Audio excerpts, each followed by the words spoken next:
This For as scribe long will as human record all the beings grain. have Is that organized tablet themselves into completely accurate? tribes, 50 baskets are now cities, stored and inside. nations, We must one verify every question stack has today. haunted Mark it kings down on and the clay peasants tablet alike. now.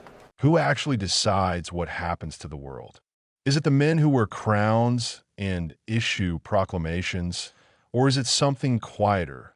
The merchants who control the grain, the bankers who control the debt, the priests who control belief itself? Every generation believes it has found the answer, only for history to reveal a deeper layer beneath the one it thought was the floor. Empires that seemed eternal dissolved into dust. Currencies that seemed unshakable became worthless paper.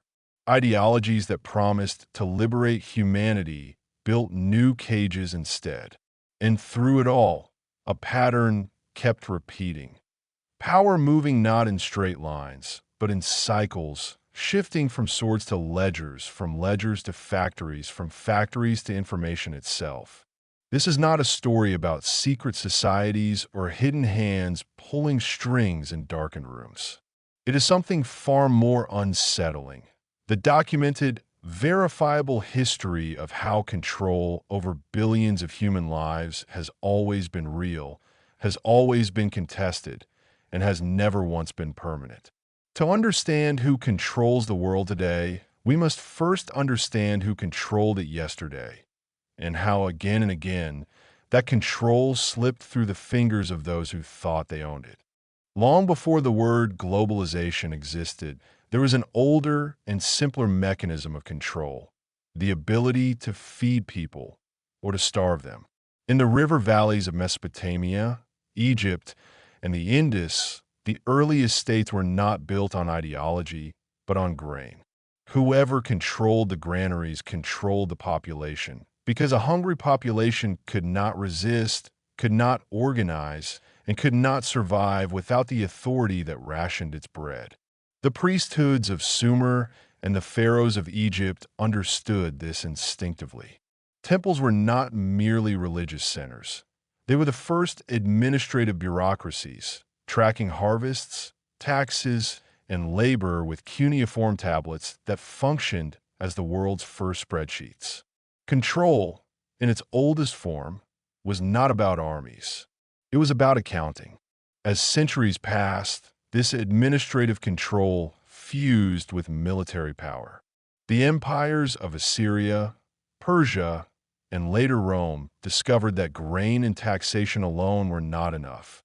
A state needed the capacity for organized violence to enforce its claims over distant provinces. The Persian Empire under Cyrus the Great and his successors pioneered something remarkable: a system of satrapies, royal roads, and a standardized currency that allowed control to be projected across a territory larger than any before it. Darius I's introduction of the daric, a gold coin stamped with the image of the king, was not merely commerce. It was propaganda made portable. Every merchant who used that coin, wittingly or not, acknowledged the authority that minted it. This is a pattern historians would see again and again. Whoever controls the currency shapes the loyalty of those who use it, often without the user even realizing the influence being exerted. Rome perfected and scaled this model. The Roman Republic, and later the Empire, built roads not for tourism, but for the rapid movement of legions and tax collectors. Roman law created a framework so durable that fragments of it survive in European legal codes to this day. But Rome also revealed something crucial about the limits of centralized control. No empire, however vast, escapes the erosion of internal contradiction.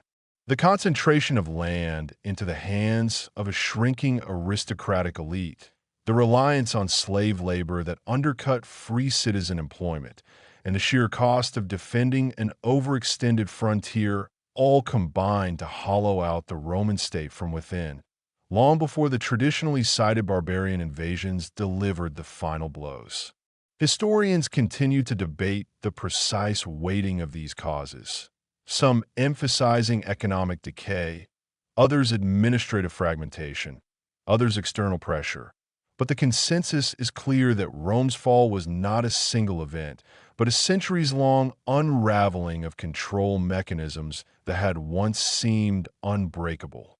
With Rome's collapse in the West, control fragmented into thousands of local lordships, and a new institution rose to fill the vacuum of unified authority: the Christian Church.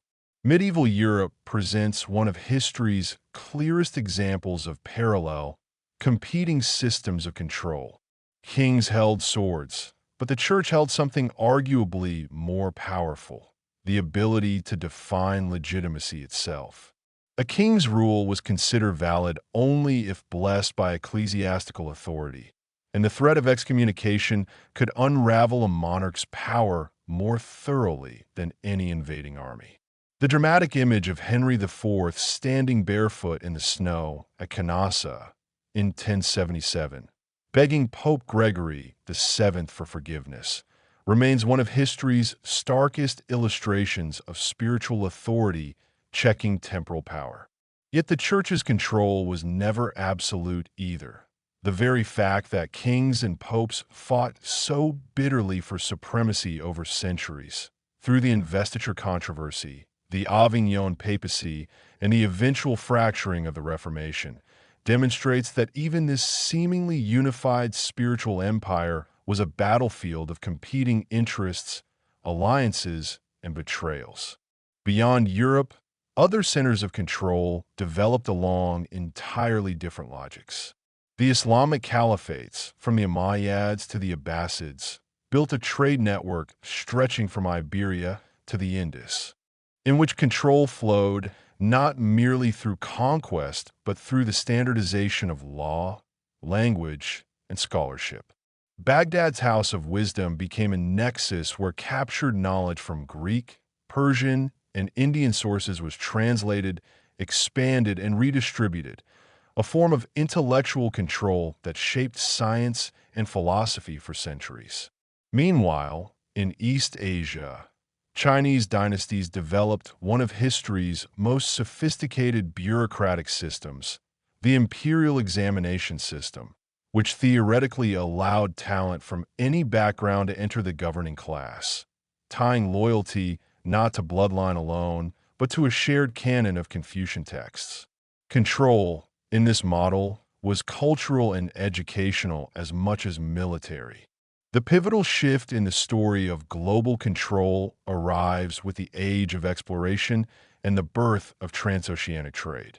When Iberian sailors reached the Americas and rounded the Cape of Good Hope, they did not merely discover new lands. They created the first truly global economic system. Silver mined by forced indigenous labor in Potos Sea, in present-day Bolivia, flowed across the Atlantic to Spain, then onward to Chinese markets in exchange for silk and porcelain, binding together continents that had never before been in direct economic contact. This was the true birth of what we might recognize as a world system, an interconnected web in which events in one hemisphere had direct, measurable consequences in another. Historians, such as those working in the world systems tradition, have argued that this period established a persistent corporifery structure in which certain regions extracted wealth and labor from others, a dynamic that, in modified forms, some scholars argue persists in the global economy today. Though this interpretation remains debated among economic historians who point to the complexity and reversals of fortune experienced by different regions over time. The chartered companies of the 17th century represent perhaps the first instance of private commercial power operating with quasi-sovereign authority on a global scale. The Dutch East India Company, the VOC, was not merely a business. It possessed the legal right to wage war, negotiate treaties, mint currency, and establish colonies. Its English rival, the East India Company, would eventually govern the Indian subcontinent more directly than the British Crown itself did for over a century, commanding its own army larger than that of many European states. This is a crucial and often underappreciated chapter in the history of who controls the world. A private corporation, driven by shareholder profit, effectively ruled hundreds of millions of people. The company's transformation from trading enterprise to imperial administrator, culminating in the direct assumption of governance by the British Crown after the 1857 rebellion, illustrates how economic control and political control can merge, diverge, and merge again depending on the pressures of the era. The Industrial Revolution rewired the entire calculus of global power. Steam engines, railways, and mechanized textile production gave a handful of Western European nations, and later the United States, a productive capacity that dwarfed the rest of the world. Britain's dominance in the 19th century was built not on population or territory alone, but on coal, iron, and the financial infrastructure of the City of London, which functioned as the clearinghouse for global trade. The gold standard, formalized in this era, created a system in which currencies were pegged to a fixed quantity of gold, providing predictability for international commerce, but also imposing brutal constraints on nations experiencing economic downturns, since governments could not simply print their way out of crisis without abandoning the gold peg. This system, often remembered nostalgically as an era of stability, in fact contributed to devastating cycles of boom and bust, and its ultimate collapse during the interwar period would help set the stage for the economic desperation that fueled political extremism across Europe. The 20th century compressed centuries of change into a few violent decades. The First World War shattered four empires: the Russian, Ottoman, German, and Austro-Hungarian, and in their place emerged new nation-states, new ideologies, and new claimants to the mantle of global leadership. The Bolshevik Revolution of 1917 introduced a genuinely new model of control, a single-party state claiming to represent the working class, nationalizing industry, and exporting its ideology through the Comintern to sympathetic movements worldwide. For the first time, control over the world was framed explicitly as a contest between economic systems, capitalism and communism, each claiming to be the inevitable future of human organization. Meanwhile, the humiliating terms imposed on Germany at Versailles, whatever their strategic logic at the time, created the economic desperation and nationalist resentment that Adolf Hitler would exploit with catastrophic consequences. The Second World War produced the most consequential reorganization of global control in modern history. In July 1944, delegates from 44 Allied nations met at Bretton Woods, New Hampshire, and constructed the financial architecture that would govern the post-war world. The International Monetary Fund, the World Bank, and a system pegging global currencies to the US dollar, which was itself pegged to gold. This was a deliberate, documented, and negotiated act of institution building, not a conspiracy, but an openly declared attempt to prevent the economic chaos of the interwar years from repeating. The dollar's position at the center of this system gave the United States extraordinary leverage over global finance, a leverage that persisted and even intensified after President Nixon ended the dollar's convertibility to gold in 1971, creating the fiat currency system that defines the global economy today. The Cold War that followed reframed the question of world control as an ideological binary, but the reality on the ground was messier than the propaganda from Washington or Moscow suggested. Both superpowers acted through proxy wars, covert operations, and economic pressure across Asia, Africa, and Latin America, often overriding the sovereignty of the very nations they claimed to be liberating or protecting.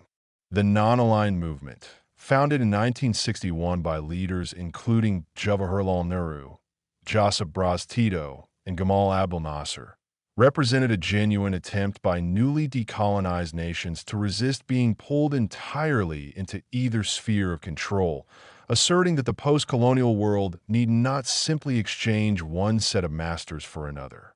Their partial success and partial failure illustrates a recurring truth.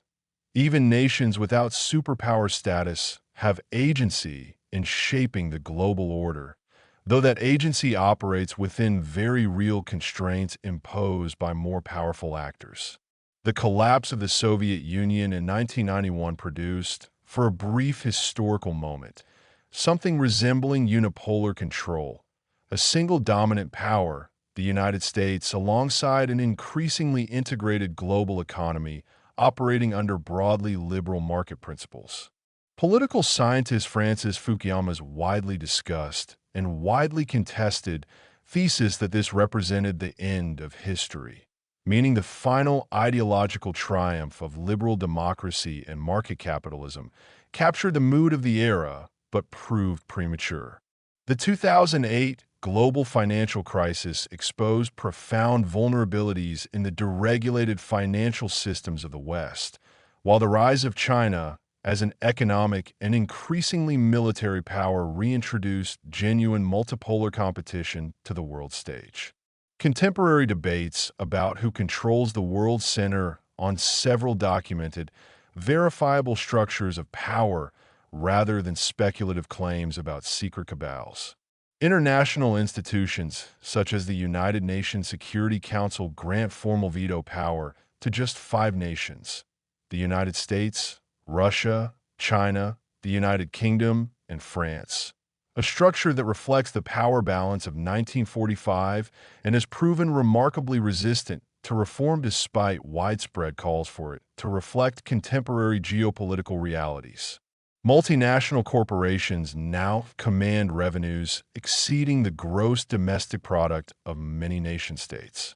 And their decisions about investment, supply chains, and technology shape the material conditions of billions of lives, even though these corporations do not possess formal sovereign authority. Central banks, particularly the U.S. Federal Reserve, wield extraordinary influence over global financial conditions through their control of interest rates and currency policy, decisions made by unelected officials but felt in the price of bread and the cost of mortgages on every continent. Meanwhile, the rise of digital platforms has introduced an entirely new category of influence: control over information itself, the algorithms that shape what billions of people see, believe, and discuss, concentrated in a small number of technology companies whose power was barely conceivable a generation ago. It would be intellectually dishonest to claim that a single group, bloodline, or secret organization has steered all of this history according to a unified plan. The historical record instead shows something both less dramatic and more troubling. Control over the world has always been distributed among competing, overlapping, and often mutually hostile centers of power: empires and rebels, churches and states, corporations and governments, ideologies and their internal dissidents, each pursuing its own interests, each checked eventually by the others, and each eventually giving way to forces it did not anticipate. Rome did not foresee the church that would inherit its administrative structures. The gold standard's architects did not foresee its collapse. The Bretton Woods planners did not foresee the dollar decoupling from gold within a single generation. And today's dominant powers, whoever we judge them to be, will almost certainly be surprised by whatever comes next.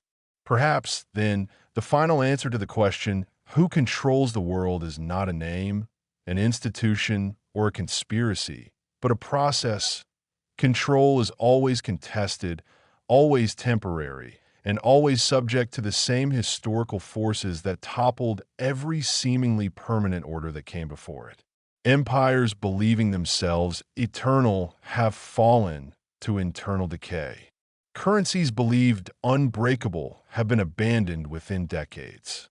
Ideologies believed inevitable have been discarded by the very populations they claim to liberate. If history teaches anything about power, it is this: the moment any force becomes convinced of its own permanence is Invariably, the moment its unraveling has already begun. The question of who controls the world may never have a final answer, because history itself refuses to stay still long enough to give one.